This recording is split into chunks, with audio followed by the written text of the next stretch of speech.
Halo teman-teman, Assalamualaikum warahmatullahi wabarakatuh.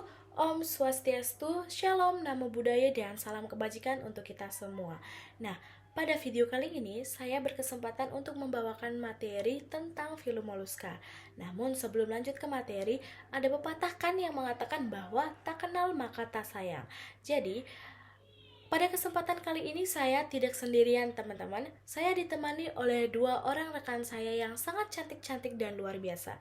Nah, maka dari itu, simak video perkenalan kami terlebih dahulu. Simak videonya berikut ini. Go yard. I got so much motherfucking design on right now. Break it down, bring it back, make it clap. I got 3 old thoughts, new guap, where that thing. Bitches on my line, and you know. Oke teman-teman, jadi sesudah saya menayangkan video perkenalan dari kami semua, langsung saja kita masuk ke materi, yaitu film Moluska. Nah, jadi Moluska itu berasal dari bahasa Latin dengan kata molluscus teman-teman. Jadi molluscus itu artinya lunak. Nah, saya sangat yakin 1000% dari pernyataan saya bahwa molluscus itu artinya lunak, kalian pasti sudah bisa menyimpulkan bahwa apa arti dari film Moluska. Benar sekali. Jadi film Moluska itu merupakan kelompok hewan invertebrata yang memiliki tubuh yang lunak. Nah, di Moluska ini terdapat 4 klasifikasi kelas. Yang pertama yaitu kelas Amphineura, yang kedua yaitu kelas Capopoda, yang ketiga kelas Pelesipoda, dan yang terakhir adalah kelas Cephalopoda. Nah, pada pemaparan materi selanjutnya akan saya khususkan di satu kelas saja, yaitu kelas Amphineura. Jadi, sekarang kita masuk ke kelas Amphineura. Nah, kalian pasti sudah bertanya-tanya kan, yang mana ya kelas Amphineura itu? Gimana sih bentuknya kelas Amphineura? Saya yakin kalian bertanya-tanya. Jadi, kelas Amphineura ini masuk ke dalam film, benar sekali, film Moluska. Hewan ini hidupnya di air dan biasanya dia melekat di dasar perairan, teman-teman. Nah, hidupnya itu dilindungi oleh cangkang yang tersusun secara tumpang tindih. Dan hewan ini bersifat hermafrodit atau memiliki kelamin 2. Dan adanya proses fertilisasi eksternal atau pertemuan antara sel sperma dan sel telur yang terjadi di luar tubuh mereka. Hewan ini itu juga mempunyai fase larva dan trokopel. Nah, contoh dari hewan ini adalah kiton. Jadi kalian juga masih penasaran kan, kiton itu bentuknya yang seperti apa ya gitu. Jadi saya berikan clue nih, bahwa kiton itu bentuknya seperti jajanan khas daerah. Kalau di jajanannya itu warna merah, dia berbentuk oval dan pipih teman-teman. Jadi kurang lebih seperti ini bentukannya. Nah, untuk menjawab rasa penasaran kalian, mari kita lihat struktur morfologi dari kiton. Nah, namun sebelum ke morfologi, saya akan menjelaskan ciri-ciri dari Amphineura. Yang pertama, sudah saya sebutkan tadi bahwa hewan ini hidup di air dan melekat di dasar perairan. Dan yang kedua, tubuhnya bilateral simetris dengan kaki di bagian perut. Bentuknya memanjang, bulat telur atau oval, dan pipih. Ruang mantel dengan permukaan dorsal tertutup oleh 8 papan kapur, sedangkan permukaan lateral mengandung banyak insang. Kalian bertanya-tanya lagi kan teman-teman, tumpukan 8 papan kapur. Apakah di pikiran kalian seperti ini? Itu salah teman-teman. Nanti kita lihat di morfologinya teman-teman. Nah, selanjutnya yaitu terkadang cangkangnya dibungkus oleh lapisan kitin. Jadi mulut dan anus dari kiton ini letaknya di ujung yang berlawanan. Nanti kita buktikan dengan kita melihat gambarnya. Dan yang terakhir, hewan ini tidak mempunyai tentakel dan tidak mempunyai mata. Nah, setelah itu kita akan masuk ke morfologi dari kiton. Nah, ini dia morfologi dari kiton. Bentuknya kurang lebih sama seperti jajanan khas daerah yang sudah saya tampilkan tadi seperti ini. Ulang deh.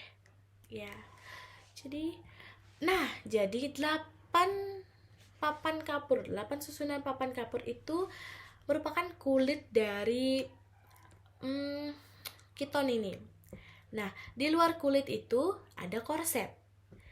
Sekarang kita lihat ke mulut dan anus. Ternyata benar teman-teman bahwa mulut dan anusnya itu terletak di ujung yang berlawanan. Dia memiliki kaki di bagian perut ventral. Memiliki korset sama dan ada branchiae. Nah, jadi yang ini adalah bagian dorsal dari kiton. Yang ini bagian ventral dari kiton. Jadi, sudah hilang rasa penasarannya? Apa masih kepo? Gimana sih dalam tubuh dari kiton? Nanti kalian akan ditemani oleh rekan saya. Dia akan menjelaskan tentang struktur anatomi dari kiton ini. Jadi pemaparan materi saya hanya sampai struktur morfologinya teman-teman. Jadi saya pamit undur diri, kalian lanjutkan dengan teman saya. Bye-bye. Adapun struktur anatomi dari hewan siton yaitu yang pertama ada mantel, dorsal aorta, gonad, hati, perikardium, ginjal, pallial groove with gills, anus, gonodak, kaki, intestin, sistem atau kelenjar pencernaan, perut, nerve cord, nerve ring, dan mouth. Dan juga ada radula. Untuk sistem syaraf dari siton sendiri yaitu sistem syarafnya terdiri atas cincin circum esophagus dan 2 cabang syaraf yang mensyarafi kaki dan mantelnya. Selanjutnya sistem pencernaan makanan. Sistem pencernaan makanannya dimulai dari mulut dan berakhir di anus. Pada pencernaan makanan ini terdapat kelenjar ludah dan kelenjar hati. Sistem peredaran darah dari siton ini yaitu di bagian posteriornya terdapat jantung, aorta, dan sebuah sinus, serta darahnya mendapat O2 atau oksigen dari insang. Untuk sistem ekskresinya sendiri yaitu dengan menggunakan sepasang ginjal yang salurannya bermuara ke posteriornya. Di sini saya akan menjelaskan sistem reproduksi dari filum mollusca kelas Apeneura. Sistem reproduksi secara seksual yaitu dengan pertemuan ovum dan sperma. Di dalam filum ini terdapat individu jantan dan betina. Pembagian ordo dari filum mollusca kelas Apeneura ada 2, yaitu yang pertama Placophora. Bentuk tubuhnya elips, kakinya pipi, terletak di permukaan ventral.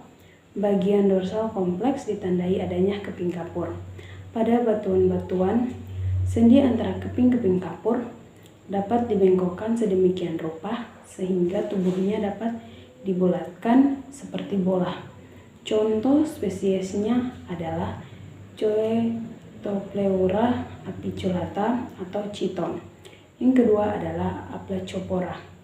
Aplacophora bentuk tubuhnya mirip cacing karena tidak mempunyai cangkok.